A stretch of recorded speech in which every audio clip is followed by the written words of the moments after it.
Malaki ang paniniwala ko na magiging merry ang Pasko na 2021. Hindi tayo nagpatinag sa mga pagsubok na dumating. Palakasin pa natin ang ating pananampalataya na may magandang bukas na naghihintay sa atin. Kapit lang dahil ang mensahe ng Pasko ay pagmamahal, pag-asa at pagkakaisa.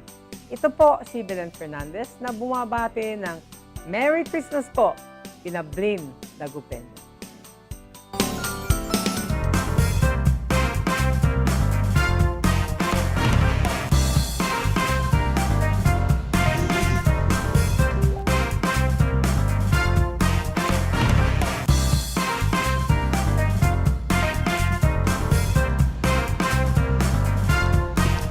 Mga aksyong morning po sa inyo lahat. Alas 9:45 na mga ka-aksyon. Magandang umaga. Maksyong umaga. Maksyong umaga sa inyong lahat. Ito na po ang programang Kia Kababaihan in Action. Kasama niyo po ako, Action Dove Tibakay, at sa Technical Department Action, Conrad Alvarez. Sana 12 oras nitong programa ay syempre kakamustahan ko pa rin kayo. Mga ka-action natin, ayan, handang-handa na ba ang lahat? Sana'y nandun pa rin yung energy level po ninyo mga ka-action ay mataas pa rin hanggang masalubong po natin itong bagong taon. At reta na ngayon, di ba mga ka-action? Ay, bantayan po ninyong mga anak po natin, mga bata, dahil nga dun sa mga bumibili ng mga paputok. Ayan, sa inyo naman, yung health ninyo. Dahil alam natin, sunod-sunod na ang puyat pagod po natin, mga ka-aksyon. At syempre, ito muna, balita muna tayo ngayong umagang nito. Ito,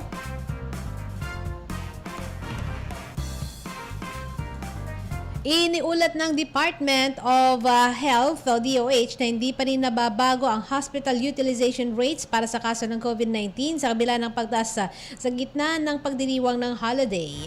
Ayon kay Health Undersecretary Maria Rosario Vergere, hindi pa natatranslate ang positivity rate ng National Capital Region sa pagtaas ng utilization sa mga ospital. May ilang ospital pa ang nakapagtatala ng pagtaas ng pasyente na nagsasabing mayroong COVID-19 related symptoms. Ang balitang ito ay hatid sa inyo ng Sangobion Iron Plus. Multivitamins plus minerals is the generic name of Sangobion Iron Plus. If symptoms persist, consult your doctor. Ang balitang ito ay hatid sa inyo ng Downy. Magbangong buhay na. I-Downy kontra kulob ang buong labada. Ang balitang ito ay hatid sa inyo ng ACS Manufacturing Corporation. ISO certified. World-class quality.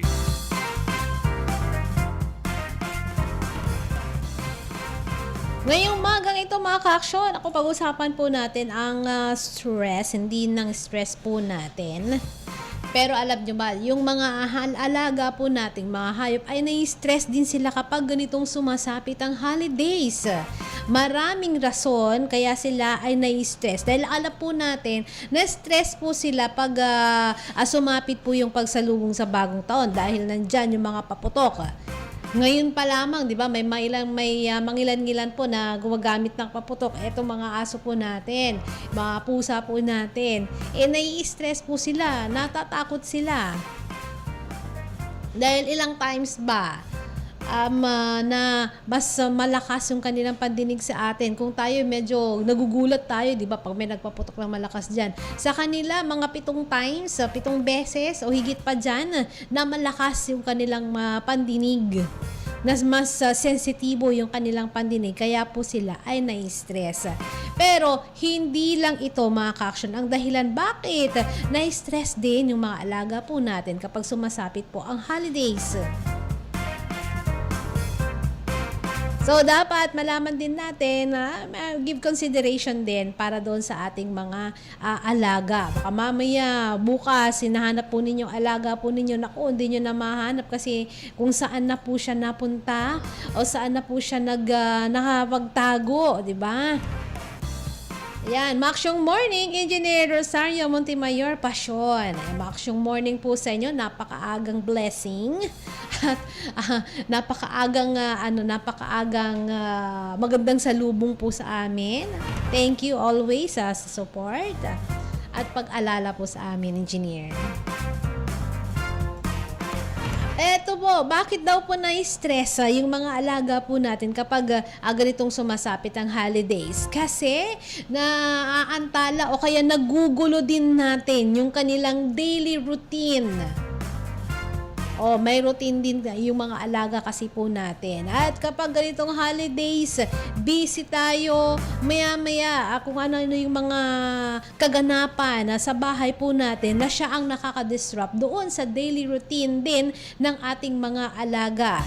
Yung mga maraming gawain po natin, pagpaplano po natin para sa holiday, ay syempre, preoccupied po tayo. Ang dami po nating iniisip. Pwedeng wala silang kasama dahil lagi tayong nasa labas.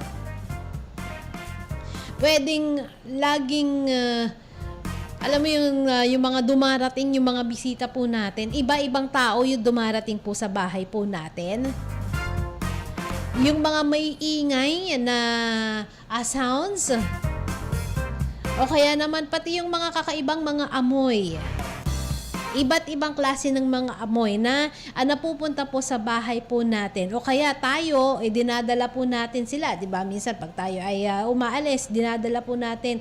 Maski saan tayo pumunta, etong mga alaga natin. So ang mga reasons na yan, ang mga bagay na yan, ang dahilan bakit ni-stress din yung mga alaga po natin kapag sumasapit po itong holidays. Hindi lang yan yung mga ilaw, mga flashing lights na yan. Siguro ilaw ng mga sasakyan, ilaw ng mga Christmas decorations po natin, o kaya baka may pa-party dyan sa inyo, yung disco light. Na-stress din yung mga alaga po natin kapag nakikita po nila itong mga to.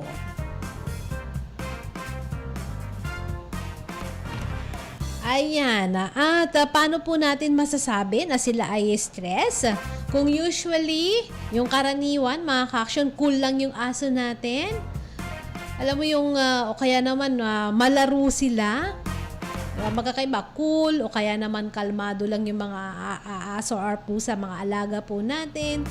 Ayan, may stress ni sila kapag meron ng mga celebrations.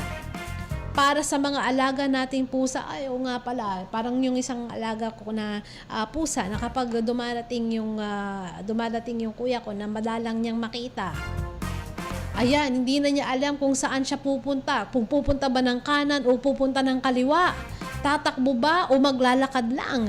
Yan ay isa ng sign of stress ng mga alaga po natin. Sa mga pusa, yan, ang palatandaan na sila ay nai-stressed, nagtatago sila, di ba?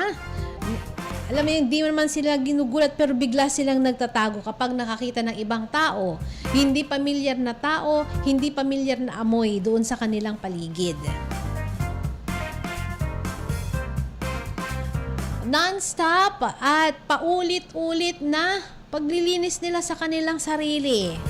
Akala natin, di ba, pag nakikita po natin silang naghihilamos, ay may parating na bisita. Tapos, yan, hindi po makikita po natin na paulit-ulit po nilang ginagawa yan habang merong ibang tao, ibang nakapaligid sa kanila na hindi familiar sa mga pusa. Sila po ay stressed. Kung panay-panay din yung pagpapatalim nila ng kanilang mga claw, diba? Yung pati yung mga upuan ninyo, diba? Diba lagi nilang ini-scratch. May favorite place lang din sila na pag-scratch yan, diba? Parang sa amin, sa may mesa, yan, sa may paan ng mesa, yung medyo yung luma na naklase ng mesa. Pero kung saan-saan na sila nag-scratch, maya't maya nakikita mong nag-scratch sila, yan ay palatandaan din na stress yung ating alagang pusa.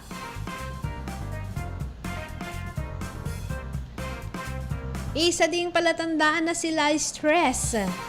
Kapag tinuruan nyo naman sila na gamitin ng litter box, yung isang lugar lang na pwede silang magpupo, magdumi.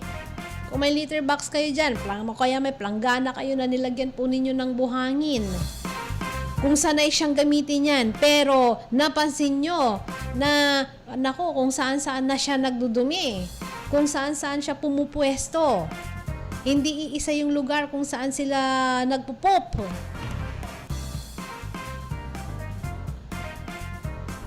Palatandaan din po ito na stress yung ating mga alagang pusa. Yan, usually mga yan ma-observe po natin kapag ganitong holidays o kaya naman merong mga biglaang mga bisita na dumarating doon sa inyo o kaya naman sabi natin may mga events na tuloy-tuloy na nagaganap doon sa lugar po ninyo.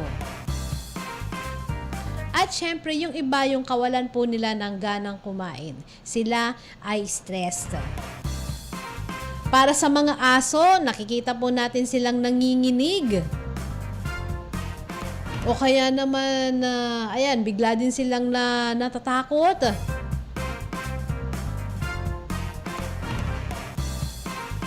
O kaya naman, yung iba paikot-ikot sila. O, di ba? Meron yung ganung mga aso. Kala nyo, naglalaro lang sila pero paikot-ikot. Nag-circle lang sila. Paikot-ikot lang sila doon sa isang lugar. Yung iba pag naglalaway, yung aso nila. O kaya naman, yung kanilang paghinga is mabilis. Palatandaan na sila din ay stressed. Yan, nagtatago, kaya naman umaalulong. Pwede na sila po ay na-stress. Alam mo yung may pa-holiday, may kasiyahan doon sa inyo, pero mayroong umaalulong na aso. Ay, pwedeng doon sa aso ng kapitbahay ninyo kasi sila po ay na-stressed. So, paano po natin mapiprevent yung kanilang stress? Mapiprevent po natin yung holiday stress ng mga pets po natin. Ayan, dapat merong exercise para sa kanila. Nagbe-benefit sila pareho, yung mga pusa at aso po natin, mula doon sa pag-ehersisyo. Hindi lang magiging healthy yung kanilang heart, pero meron silang mental stimulation. At nagbibigay ito sila kanila ng deeper restorative sleep. Ayan, mas nakakatulog sila ng maayos. Yan ay syempre during daytime. Ayan, iba naman kasi pag pinatulog nyo yung mga alaga ninyo ng gabi, di ba? Lalo na yung mga aso po natin.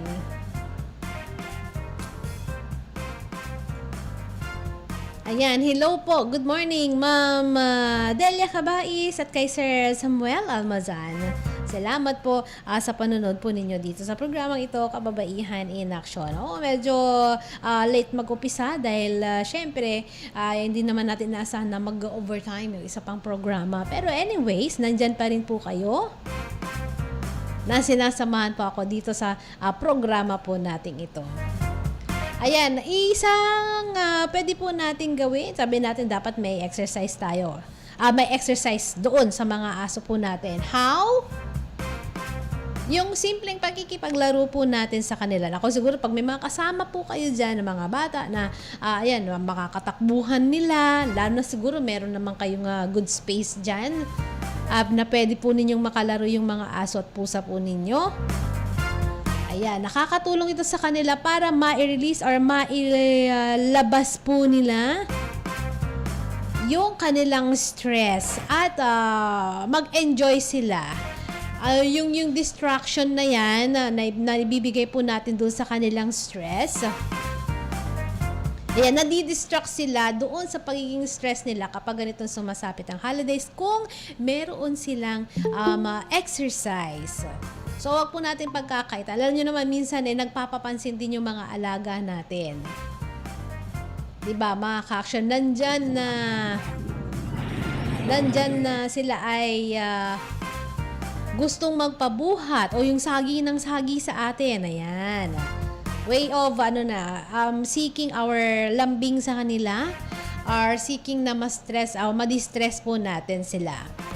Kung may quality time din dapat tayo doon sa ating mga animals, doon sa mga pets po natin. At kung pwede, magkaroon kayo ng schedule at panatilihin po natin yung ating routine. Though medyo impossible daw ito na yung normal, may bigay po natin magkaroon ng normal schedule sa kanila. Pero yung pagpapanatili po ng routine ay maaring makapagkalma doon sa mga stress pets po natin. At saka dahil nag-adapt na din yung mga animals, mga alaga po natin sa araw-araw na pamumuhay po natin, human living. So, ganun din mga ka-aksyon. Kung ano yung mga routines din po natin yun, lagi pong inaabangan. Kunwari, gumising ka ng alas 4 or gumising ka ng alas 5 na umaga, ayan, nakikita ka na nilang lumalabas doon sa bahay nyo. Di ba, inaabangan nila tayo. Kabilang po yan doon sa everyday na yung kanilang routine. Na kapag, syempre, kapag ganitong holiday, minsan, hindi po natin nagagawa. Pwedeng sigurong sa kapaguran po natin, so mas tinatanghali pa tayo ng gising.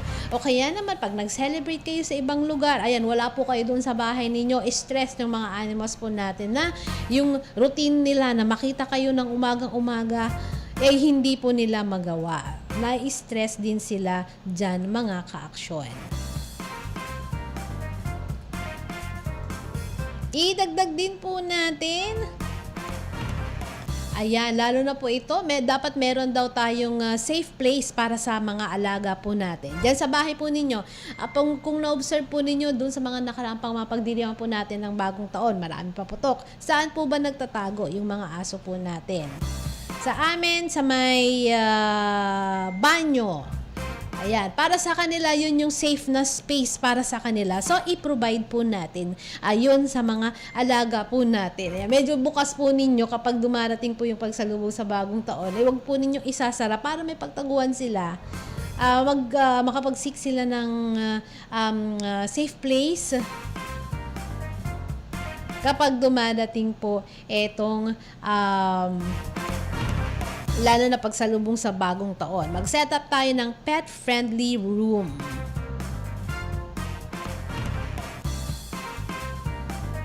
At ang dagdag din natin, mga ka-aksyon, kapag umaalis tayo, diba, minsan syempre hindi naman natin madala yung mga alaga natin sa mga lugar na pupuntahan natin dahil meron yung mga off-limits para doon sa mga alaga po natin. Or kung malayo yung pupuntahan po natin, so impossible na makasama po natin yung mga alaga. Dapat meron tayong reliable pet sitters. Merong yung iba, doon lang i-share ko lang, doon sa mga iba, meron talaga silang kinukuha ng mga professional pet sitters. So, kala nyo baby sitters na, no? Ay, wag. Wag, 'di ba? Nakakaano naman 'yun. Wag yung masasaktan yung mga alaga po natin na mga aso. Sabi natin na dito, kumuha tayo ng mga reliable. O kaya siguro yung mga taong madalas na din na napupunta sa bahay po ninyo, nakakilala na ng mga pets ninyo, pwede na sila ang tumingin muna sa kanila habang malayo po tayo.